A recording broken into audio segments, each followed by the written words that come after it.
On the record in the matters of the people of the state of Michigan versus Joshua Jerron Robinson, file number 23 dash, I'm sorry, Jerron Brown, file number 23-03231 and 23-03444. Council appearances. Morning, Your Honor. Assistant Prosecuting Attorney Adam Fike on behalf of the people, both files. Karen Robinson, Assistant Public Defender for Mr. Brown. How are you, Mr. Brown? Okay, today's the date set for preliminary examination. Are we ready to proceed?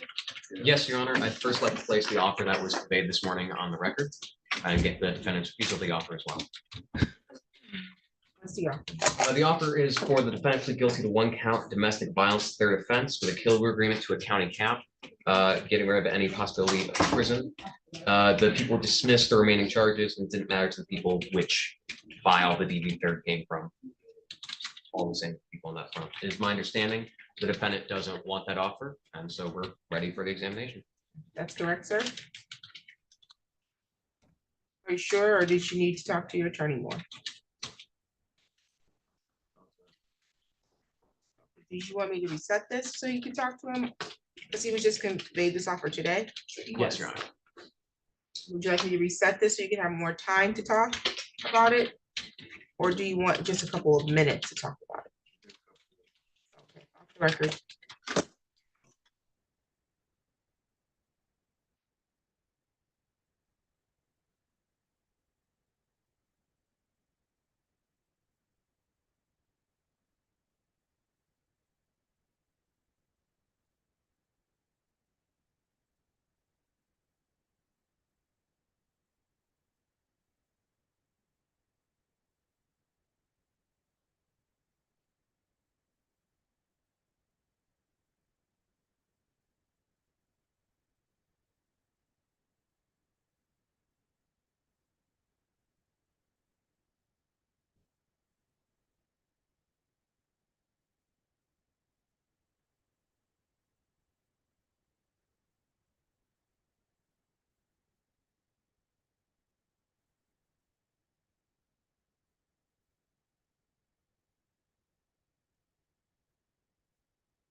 Well, my file's missing, so I assume we're not having an exam. That is correct, Your Honor.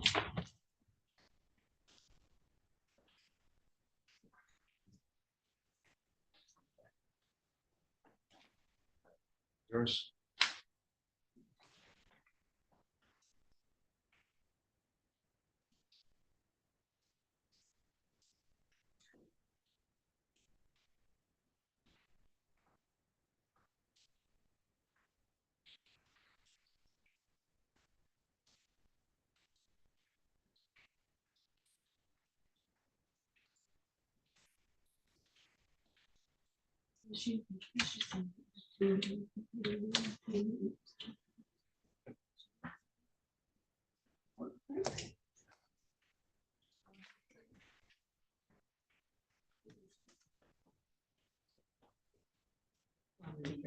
Yeah. I just- What do you have?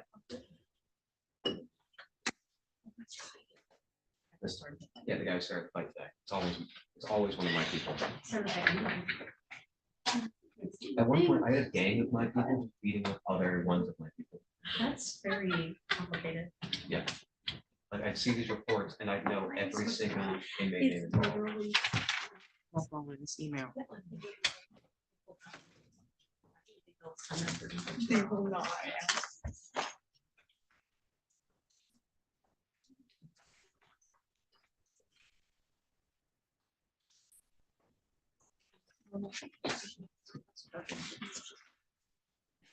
So we call it prosecutorial discretion. Okay, back on the record in the matters of the people of the state of Michigan versus Joshua Brown. Okay, Mr. Brown, you spoke to your attorney and you decided that you did not want to have your exams, is that correct? Okay, you understand that you have the right, though, to proceed with those exams today? Is that a yes? You understand that you have the right to require the prosecution put forth evidence today that would establish that they have sufficient probable cause that a crime was committed in each file and sufficient probable cause to charge you with the crimes in each file? You wish to unconditionally waive your examinations in both files? Anybody threatening you to get you to do that? Any promises being waived to you or given to you if you waive your exam? The people are waiving their exam. Yes, Your Honor. The intention is for the defendant to plead as the offer stated previously at the circuit court. If you waive it to be freely and voluntarily made, the matter will be bound over for a date of April 10th. That won't be a court date for you unless your attorney makes a motion for you to be arraigned again at the circuit court, okay? Unless that motion is made, your next court date is going to be a pre-trial and your attorney will be made aware of that date. Do you have any questions today? Any additional matters for today's record? Nothing from the people, Your Honor. Your Honor, I'd like to address bond. Just one moment.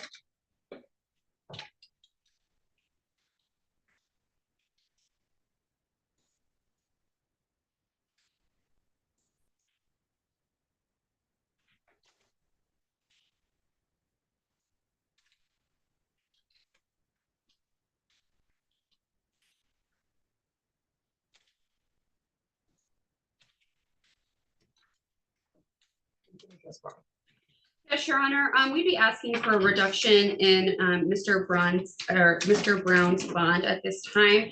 It's currently at an amount set that he cannot afford. He has been in custody since he was picked up on this case. He does have an address where he can stay that is away from the alleged victim in this case.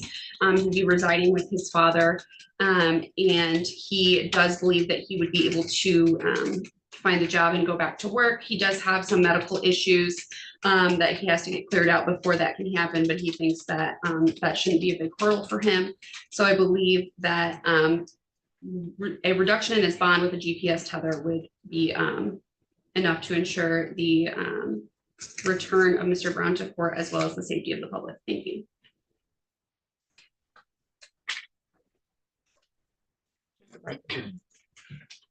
Real quick, is defense looking for reduction in both files, just one file? In both files. Your Honor, the one is set at 12,000, the other one is set at 25,000 with tethers in both. They're against the same victim occurring in the same year.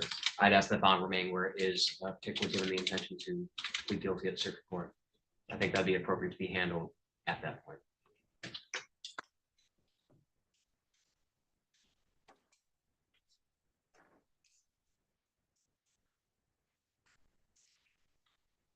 Currently as charged, file number ending in 3231. Count one of assault with intent to do great bodily harm, less than murder or by strangulation. There's a domestic violence, third offense notice. Malicious destruction of property, habitual offender, second offense notice. The other file has domestic violence, third offense notice, malicious destruction of property charged in those. If I take the file that's ended in 231, the bond was set at 25,000 cash surety. And the factors that I would imagine that Judge Flores considered when he set that bond, on top of the fact that he actually had the defendant's prior criminal history before him at the time it was set, is that this is a matter that involves a history of violent behavior toward the alleged victim, and that in this particular case, there were allegations that the defendant threatened to kill the victim, and that he gets everything back in blood. And I recognize that there's been an offer for him to plead guilty to a felony, DV third, in negotiating a sentencing cap where he would serve the time in the custody of Ingham County Jail versus prison. He's still being charged with some very serious crimes. The threat that was present at the time of arraignment are still viable threats at this point, or concerns for the court as it relates to public safety. And so I think bond was more than appropriately set under the circumstances. Bond will continue as set. Any additional matters for the record? Not from the people, Your Honor. No, Your Honor, thank you. You're all set.